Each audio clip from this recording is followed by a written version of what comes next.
ब्रह्म मुहूर्ते बुद्धोत धर्मार्थ चाणु चिंतित ब्रह्म मुहूर्ते निद्रा पुण्य क्षयकरिणी। यानी ब्रह्म मुहूर्त में प्रबुद्ध होकर धर्म और अर्थ का चिंतन करना चाहिए। ब्रह्म मुहूर्त की निद्रा पुण्यों की नाश करने वाली है। ब्रह्म का मतलब है नॉलेज, और किसी भी मुश्किल से मुश्किल नॉलेज को अक्वायर करने का मुहूर्त है ब्रह्म मुहूर्त। स्वामी गौरंग पद के अनुसार हर एक दिन 30 मुहूर्त होते हैं, और उस 30 मुहूर्त में सबसे ज़्यादा पावरफुल मुहूर्त होता है ब्रह्म मुहूर्त। ब्रह्म मुहूर्त वो चमत्कारी पल है जो किसी भी मंदबुद्धि इंसान को विद्वान बना सकता है।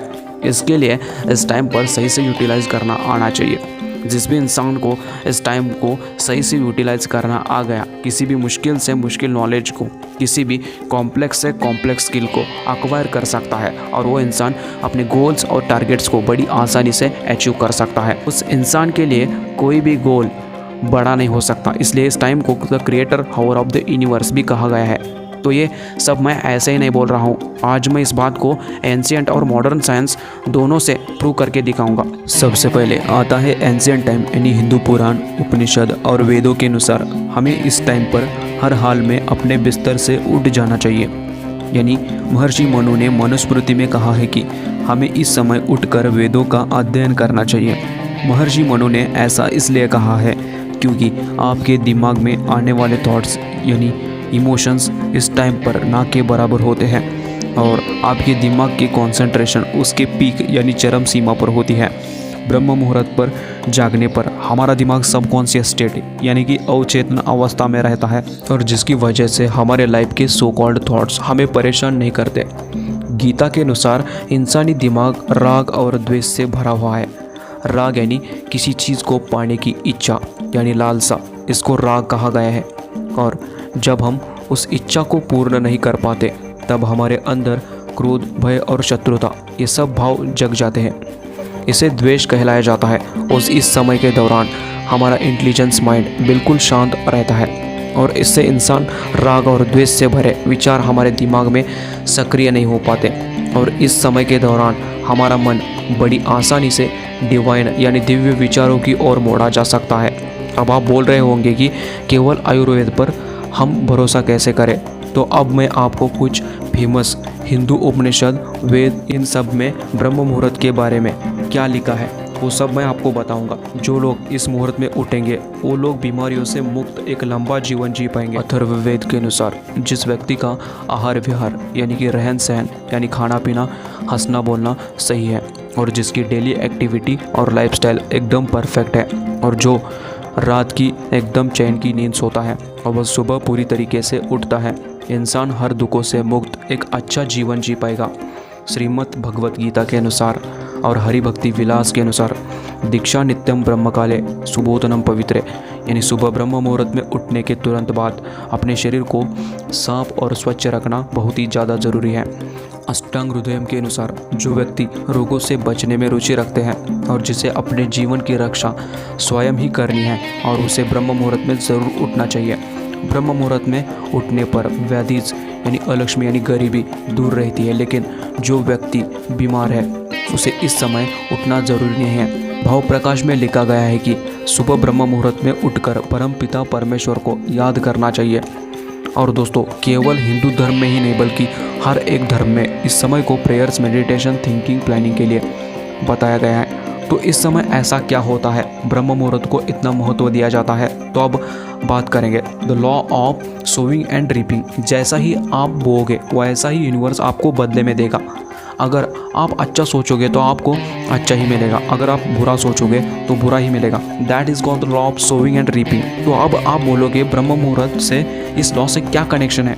दिन के समय सब लोग जगे हुए होते हैं, और उस समय सब लोग के ब्रेन्स कुछ न कुछ सोचते रहते हैं, और वो सारे थॉट्स यूनिवर्स में जाते रहते हैं। और अगर ऐसे में आप भी अपनी कोई थॉट यूनिवर्स में उसी टाइम पर भेजोगे तो उसको रियल लाइफ में इम्प्लीमेंट होने में बहुत ही टाइम लगेगा।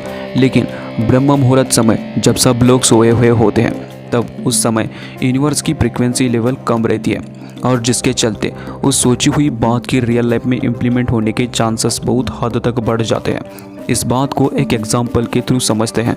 सपोज करते हैं कि कोई सेलफोन टावर है जो कि उसकी यूज़र कैपेसिटी है 10 to 15,000 है। बट आसपास के इलाके में 25,000 लोग ऐसे हैं जो सेलफोन यूज़र्स हैं, और वही दिन के समय इस सेलफोन टावर पे मैक्सिमम लोड रहता है। सो कॉल्ड डाटा नेटवर्क में समस्याएं आती रहती हैं, पर जैसे ही रात आती है और लोग सोने लगते हैं, तभी इस सेलफोन टावर में से लोड कम होने लगता है।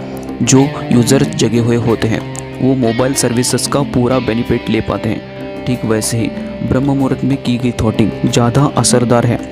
तो हम लोग जानते हैं कि ब्रह्म मुहूर्त का एग्जैक्ट टाइम क्या है और किस टाइम पर हमें उठना चाहिए। सूर्योदय होता है 6:10। इस हिसाब से ब्रह्म मुहूर्त शुरू होती है 4:34 और 5:22 को एंड होगा। बस आपको इन्हीं 48 मिनटों में जगे रहना है। और मैंने बहुत सारे वीडियोस को देखे तो उसमें लोग बोलते हैं कि आप सुबह जल्दी उठने के बाद सो भी सकते हो, पर आयुर्वेद के अनुसार सुबह जल्दी उठने के बाद सो नहीं सकते। और यदि तुम सुबह जल्दी उठने के बाद सोते हो तो वाता पित्ता और कफा का संतुलन बिगड़ सकता है। अगर एक बार जागने के बाद फिर से सोते हो तो आपके शरीर में वाता बढ़ जाता है, और वाता बढ़ने से आपकी बॉडी और आपका ब्रेन पूरे दिन इनएक्टिव रहता है और लेजीनेस और स्लीपिंग फील कराती है। अगर आपको इस बात पर यकीन नहीं है तो आप ट्राई कर सकते हो। महर्षि पतंजलि के अनुसार अष्टांग योग सूत्र के अनुसार यम, नियम, आसन, प्राणायाम, प्रत्याहार, धारणा, ध्यान और समाधि, जिसमें इस भाग का 5वां अंग है प्रत्याहार। इसका मतलब होता है जिस एनर्जी को 5 सेंसस के थ्रू वेस्ट करते हैं उसको बचाना। योगी यानी मेडिटेशन के दौरान 5 सेंसस के थ्रू बंद कर लेता है, उस एनर्जी को अपने मेडिटेशन पे लगा सकता है और एक कॉन्सेंट्रेटेड और इंटेंस मेडिटेशन स्टेज में जा सके। लेकिन एक योगी के पास सारी एबिलिटीज़ तो होती है, वो इच्छाओं के अनुसार उनके सारे सेंसस को बंद या खोल सकता है। लेकिन अब आप सोच रहे होंगे कि ये एबिलिटीज़ तो हमारे पास तो नहीं है। तो देखो, आप लोगों को सुबह के समय आपको कोई काम करना चाहिए। जैसे कि आप शांत एनवायरनमेंट में किसी काम को करोगे तो आप लोग नोटिस करोगे कि आपकी माइंड की एनर्जी और आपका कंसंट्रेशन उस काम पर ऑटोमेटिकली शिफ्ट हो जाएगा। ऐसा इसलिए होता है क्योंकि सुबह के समय बाहर की अनवांटेड नॉइज़ ना के बराबर होती है और हमारा इंटेलिजेंट माइंड बहुत ही चीज़ों पर फोकस ना करने के बजाय सिर्फ उस काम पर फोकस करता है, जिसके चलते हमारा कंसंट्रेशन और एनहांस्ड होता है।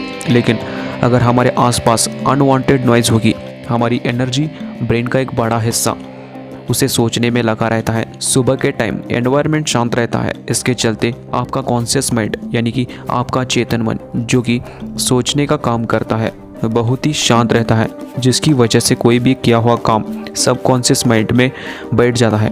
अगर कोई भी बात सबकॉन्शियस माइंड में चली गई या ऐड हो गई, शायद ही आप उस चीज़ को बाहर निकाल पाओ। एक कमाल की बात सुनो, महर्षि पतंजलि के अनुसार शरीर में 3 इंपॉर्टेंट चैनल्स होते हैं, इड़ा, पिंगला, सुषुम्ना। इन्हीं चैनल से होती हुई हमारी कुंडलिनी शक्ति ऊपर की तरफ फ्लो करती है। एक ऑर्डिनरी इंसान में केवल इड़ा और पिंगला ही एक्टिवेट हो पाती है, लेकिन ब्रह्मचर्य और इंटेंस मेडिटेशन के साथ सुषुम्ना भी एक्टिवेट हो पाती है और सुषुम्ना नाड़ी से एनर्जी ऊपर की ओर बहती हुई हर एक चक्रा को खोलती है। जब हमारी श्वास लेफ्ट नॉस्ट्रल से फ्लो होती है तब हमारी इड़ा नाड़ी एक्टिवेट हो जाती है, और जब हमारी श्वास राइट नॉस्ट्रल से फ्लो होती है तब हमारी पिंगला नाड़ी एक्टिवेट होती है। लेकिन ब्रह्म मुहूर्त के दौरान हमारी दोनों नाड़ी यानी कि इड़ा और पिंगला एक्टिव रहती है। इन दोनों चैनल्स के एक साथ एक्टिव रहना कुंडलिनी जागरण के लिए बहुत ही ज़रूरी है। इसलिए स्पिरिचुअल गुरुज ब्रह्म मुहूर्त के दौरान मेडिटेशन के ऊपर बहुत ही ध्यान देते हैं। नेक्स्ट आता है सर्केडियन रिदम, जिससे हमारा ब्रेन, बॉडी और सोल एक दूसरे से इंटरकनेक्टेड रहते हैं। उसी तरह से हम और हमारा यूनिवर्स एक दूसरे से जुड़े हुए हैं। जब सूरज की पहली किरण हमारी धरती पर पड़ती है तब सूरज का चार्जड पार्टिकल की वजह से हमारी धरती एक पावरफुल मैग्नेटिक फील्ड को जनरेट करती है, जिसकी वजह से हमारी बॉडी एंड ब्रेन में बहुत सारे केमिकल रिएक्शन शुरू हो जाते हैं और हमारे ब्रेन का सुपर कॉस्मेटिक न्यूक्लियस ब्रेन को ही सिग्नल देना शुरू कर देती है कि बाहर की दुनिया में उजाला हो चुका है। हमारी बॉडी उठने के लिए धीरे धीरे प्रिपेयर होने लगती है, जैसे कि हाइपोथैलेमस ग्लैंड बॉडी का टेम्परेचर गिराने लगता है और ब्रेन में प्रेजेंट पीनियल ग्लैंड बहुत ही अधिक मात्रा में मेलाटोनिन का सीक्रेशन स्टार्ट कर देता है। और इस बढ़ते मेलाटोनिन सीक्रेशन की वजह से हमारा दिमाग बहुत ही शांत और स्टेबल फील करता है। इसके चलते हमारे ब्रेन की कंसंट्रेशन करने की एबिलिटी कई गुना तक बढ़ जाती है। नेक्स्ट है कॉस्मिक एनर्जी यानी कि विश्व शक्ति। हिंदू स्क्रिप्चर्स के अनुसार हमारी रातें यानी यम 4 कालों में डिवाइडेड है। शाम 6 बजे से 9 बजे रुद्रकाल यानी इस समय के दौरान हमें कभी भी सोना नहीं चाहिए। 9 बजे से 12 बजे राक्षस काल, इस समय में हमें जागना नहीं चाहिए। और रात के 12 बजे से 3 गंधर्व काल, इस समय हमें बहुत ही गहरी नींद में सोए हुए होते हैं। और 3 से 6 बजे मनोहर काल, इस समय हमें हर हाल में नींद को त्याग देना चाहिए, क्योंकि मनोहर काल के दौरान हमारी विश्व शक्ति यानी कि कॉस्मिक एनर्जी का प्रोडक्शन मैक्सिमम लेवल पे होता है। और ये एनर्जी ब्रह्मांड में फैली हुई है और ये ही एनर्जी पूरे यूनिवर्स को संचालित रूप से चलाती है। जब हम सोए हुए होते हैं तब हम कम मात्रा में कॉस्मिक एनर्जी अपने अंदर ले पाते हैं, और जिसकी वजह से हम सुबह उठने के बाद काफ़ी फ्रेश फील करते हैं और पूरी दिन की लाइफस्टाइल को कंप्लीट कर पाते हैं। लेकिन वही अगर उसी टाइम पर उठकर मेडिटेशन योगा की प्रैक्टिस करते हैं, इस कंडीशन में हम अपने अंदर कॉस्मिक एनर्जी ज़्यादा अमाउंट में ले पाएंगे और कॉस्मिक एनर्जी हमारे माइंड में स्टोर रहती है। इसी कॉस्मिक एनर्जी चलते हमारा सबकॉन्शियस माइंड बहुत ही पावरफुल बनता है और कुछ ही दिनों के अंदर अपने अंदर बढ़ती इंटेलिजेंस और कॉन्सेंट्रेशन को महसूस कर पाओगे। नेक्स्ट है पंचतत्व। हमारा ये शरीर 5 एलिमेंट यानी कि पंच महाभूतों से मिलकर बना हुआ है। Air, water, earth, fire and space. In 5 element को आयुर्वेद में वाता, पित्ता और कफा के नाम से भी जाना जाता है। सबसे पहले आता है वाता, और वाता को प्राइमरी एलिमेंट्स आते हैं, वो है air and space. And next है पित्ता, जिसके प्राइमरी एलिमेंट्स है वाटर एंड अग्नि। और लास्ट है कफा, जो कि बना है वाटर एंड अर्थ से। आयुर्वेद के अनुसार सुबह 2 से 6 बजे और शाम 2 बजे से 6 बजे बीच वाता एनर्जी डोमिनेट होती है, और इस समय के दौरान meditation, concentration, visualisation and creativity करने की एबिलिटी बढ़ जाती है। लेकिन आजकल के एडवांस्ड जनरेशन हमारी सभ्यता और संस्कृति की धज्जियाँ उड़ा रखी है और उनकी सोने की टाइमिंग ब्रह्म मुहूर्त से स्टार्ट होती है।